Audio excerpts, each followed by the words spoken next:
Welcome back to another episode of Motogp Mac, and today we're going to talk about the practice session that just happened for the British Grand Prix in Silverstone this weekend.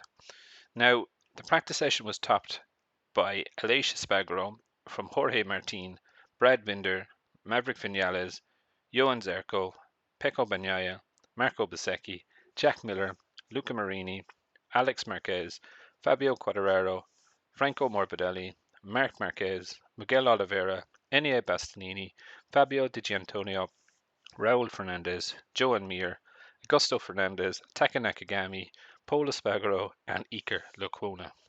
Now, Aleix Espargaro did an absolutely unbelievable lap to leave him 7/10 of a second ahead of anyone else and booking his place directly into Q2 tomorrow.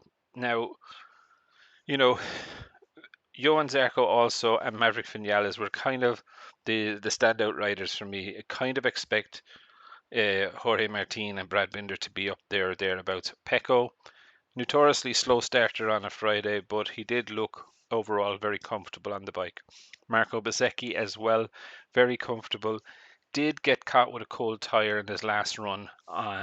So, could he have gone faster? I probably think so. Um, for me, kind of one of the big stories that was on the grid this weekend is the fact that Hondas definitely seem to be struggling on pace.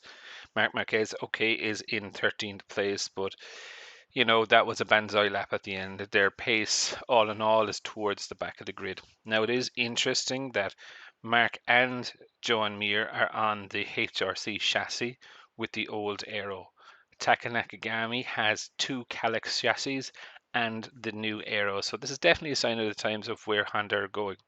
I do think it's kind of interesting that none of the current Repsol riders have those updates. Given what Rin said about all the parts going to the factory team and he wasn't utilized. So it is definitely interesting. Is this a sign that Mark is leaving? I don't know. Mark has basically said this week that he has a contract with Honda for next year, but being honest, I think an announcement, if it's going to happen, will happen at the Austrian Grand Prix, the home of the KTM Grand Prix, if something is going to happen. Now, again, it was good to see Pol Espargaro back. Look, you don't expect anything out of him this race. Expect him just to learn the differences between the bike between Portimao and here. But I suppose the news that has everyone talking is the Honda Aero update that they brought. Many say it looks like a Ducati. Many say it looks like a KTM. I think it's more looking like a KTM from my point of view. Interesting to note that the aero that they're running at the sides is the Aprilia ground effect side pods compared to the Ducati downward duct one that they were kind of using.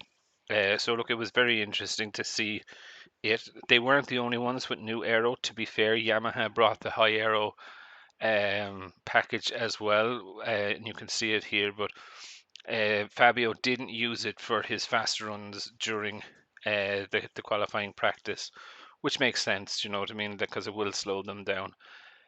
Also, Taka, he didn't when he set his fastest lap. He didn't use the new aero. He reverted back to the old type aero for the Honda. All in all, I think it was a good qualifying practice session. Interesting to see some of the new aero and stuff out. Ducati and Aprilia have new aero out, but I'll go through that in a little bit further detail during the week. But I definitely think it was an interesting session. If I'm going to go for my poleman tomorrow, I think my poleman will have to be Jorge Martin. But I'd definitely love to know your thoughts. What do you think of the new aero? What do you think of Marc Marquez not getting the new aero and then leaving the testing to Taka? Definitely leave your thoughts in the comments below, and I'll be back again tomorrow with another video.